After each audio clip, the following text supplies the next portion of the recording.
one of the things we're looking at is this drawing here.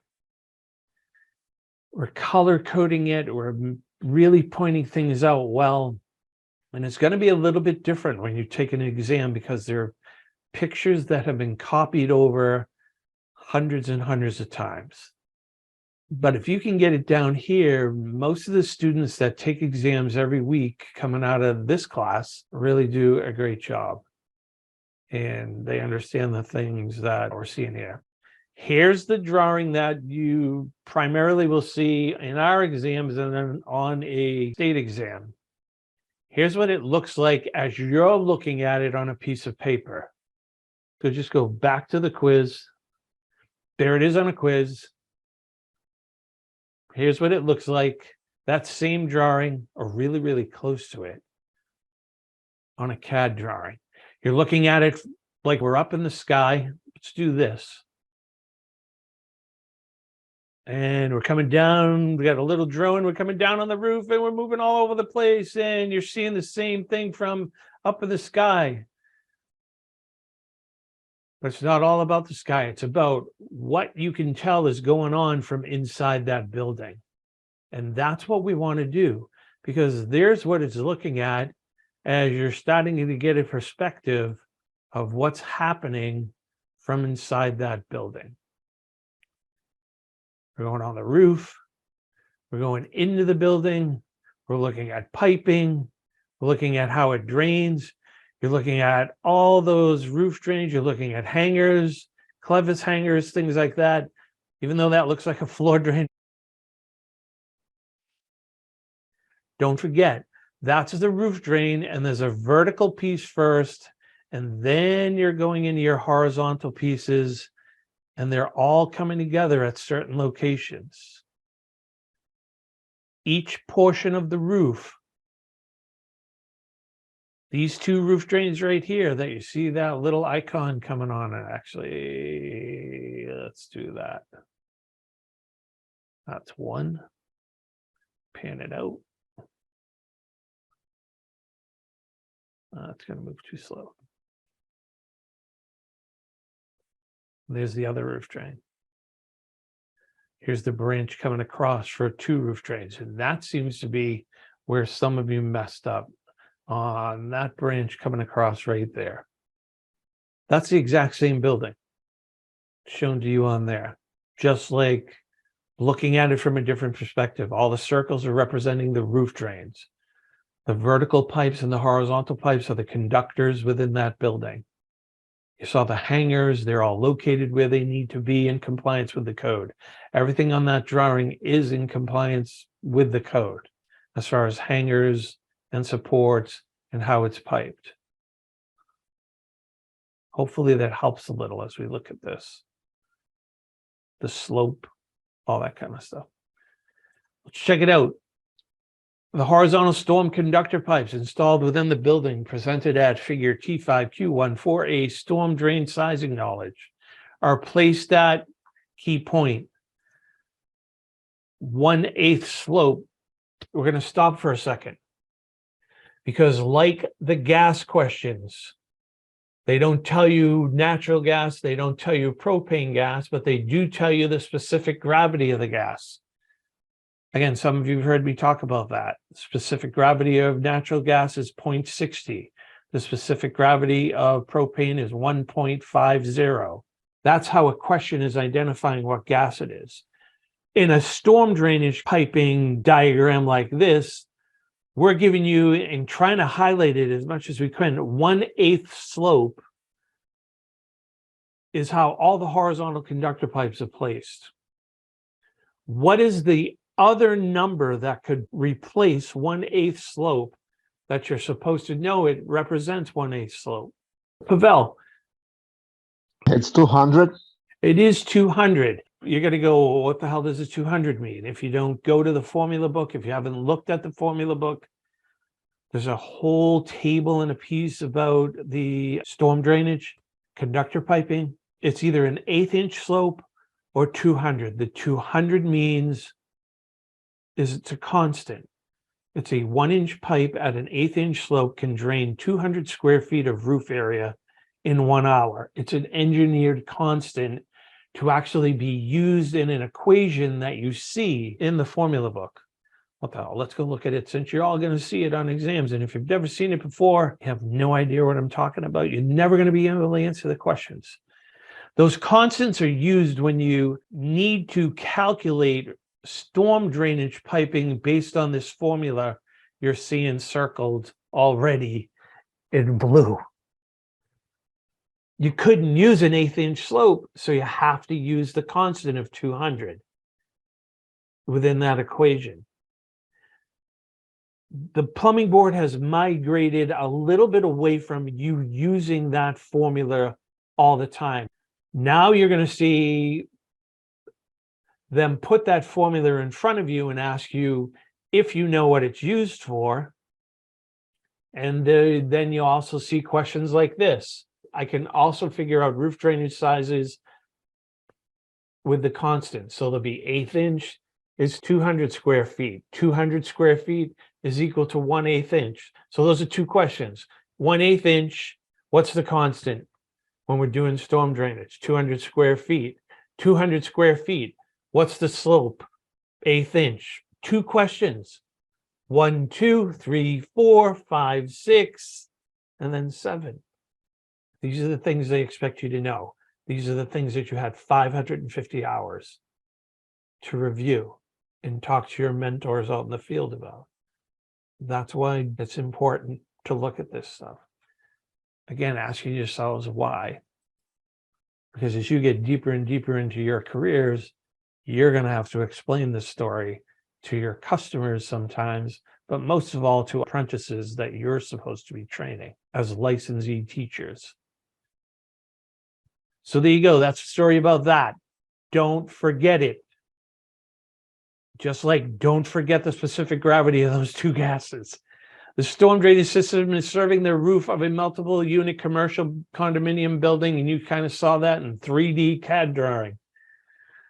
The code would require the storm conductor identified at point D to be a minimum size of how many inches. Let's go down and look at D. And this was like the primary one that people got wrong. There was D right there.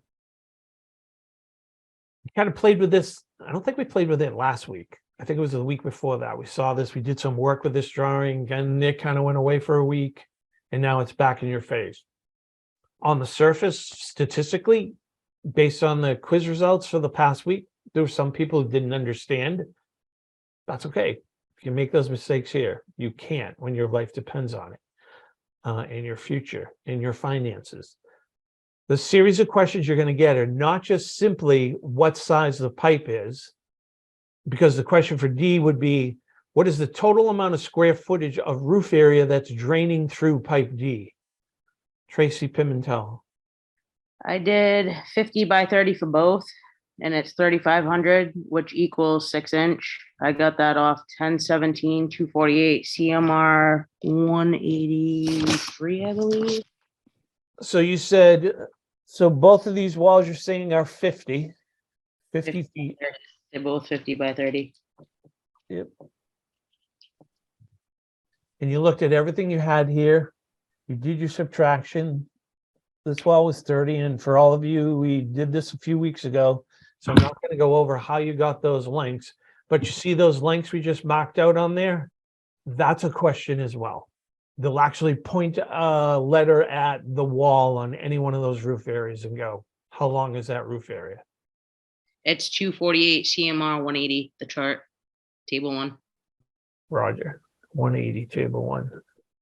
So 3,500, that's the amount of square footage of roof that is draining through that, because 50 by 30 is how many square feet for each roof, Tracy? 1,500? Yep. It can't be. So there's something slightly off. Oh. Did you say 3,500 or 30,000? 3,500 for both. They're both 50 by 30, and then I added both of them together. It gave me 3,500, 1,500 a square foot, 1,500 square feet, both. Let's check in with a couple of your friends. JD Walker. It's 35 instead of 30. So the wall area is 35 right there. So you're saying the wall is 35 at that location. Correct. So let's do that. How did we get 35 at that? I got 40 down here. How would I get that 35 feet of wall area? Because that will be a question. So if you add 40 and 25, and then you subtract the 30, and you end up with 35. There you go. So you added those two together. You subtracted the 30, you ended up with 35. Where will they do that to you again? They will do that same type of thing to all of you, because I don't care what license you're going for those of you who are in here for exam prep for tuning up for your master's, you're not going to escape a drawing that's a offset coefficient drawing. And when I talk about offset coefficient drawings, again, just to like give you, to make sure you understand, a drawing that does this kind of stuff on your screen right now, drawing that's like just like that, except it's a lot bigger and a lot longer. There'll be a main run across the top, and the only way you can get some of the pipe sizes you need to work with is to understand that you have to look outside the box, like you just had to do with this drawing, like you heard JD explain, and get to that number. And you have to be careful, and you have to take your time, because these are one of those questions that's designed to take a minimum of 10 minutes. Because there's a whole bunch of other questions that are really truly designed to take about a half a second for you to answer. So you go into that exam completely prepared. There's a whole bunch of questions that you can answer quickly that buy you time in case you kind of stumble and are challenged by these. And say this question takes you 10, 15, 20 minutes to do. Because they can, especially when you don't know your code book. And that's the importance of being able to manage time and knowing what you need to know question to question. So now we have 35 times 50 equals 1750. I multiply that by 2 equals 3,500. Now I'm more comfortable, because each one of these roof areas has 1750. Some of you were like going nuts on the screen the whole time. That was kind of funny. That's the total amount of square footage that's going to be draining through pipe D, even though pipe D is in a completely different roof area. Because we're not talking about the roof area. We're talking about that pipe coming across right there into your main storm conductor. Not doing anything with that roof area. It's just the pipe capturing those two 1750 roof areas back here and intersecting with that conductor. That's what you're looking at. Now we can do some stuff. Let's go check out 1017, 180. Pipe D again is the horizontal portion. Where are we? We are right here. We'll green that out. 1/8 inch slope. That's the column we're in. Again, right above that or somewhere right beside it, you should have the number 200 written in. If your code books are open. We had 3,500. So we got 1,880 for 4-inch, 3,340, which is close, but not enough for 5-inch. So we had to move up into here, and that's where you got your 6-inch. You will get this table. You just have to know how to use it. You have to pay attention to your slopes, question to question, because each question is a standalone question, even though the drawing might be the same drawing you looked at in a previous answer. Keep in mind that we put the drawings all together in a row as more of an assistant to teach you.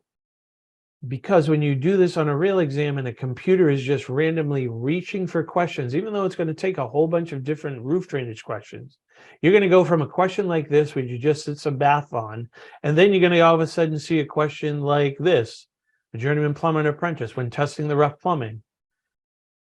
And then you're going to go back to a roof drain drawing. And that tells them whether or not that's shifting. And all exams are that way. All state exams are that way. The exam you're going to take in a couple weeks is going to be the same way. Here you can get on a roll and learn it because it's a series of questions. On your real exam, it's not like that. It's a weird thing to experience, but when you know your stuff, you're fine. You'll be fine as long as you've done what you needed to do throughout your education. And it was evident, not just with people who did really, really well. And yep, there was less than a handful of people that got 100, but there were a lot of people that got under a 70. Anything under a 70 is a 0. There is no credit for a 69, a 68, because there's no credit when you're all going to go for your license and you get a 69 or a 68. And to be honest with you, that means you got like 30 questions wrong on your exam when you're taking a real estate exam and you get those types of grades. It's a 0. No license for you. You have 5 more chances to go back and take that test.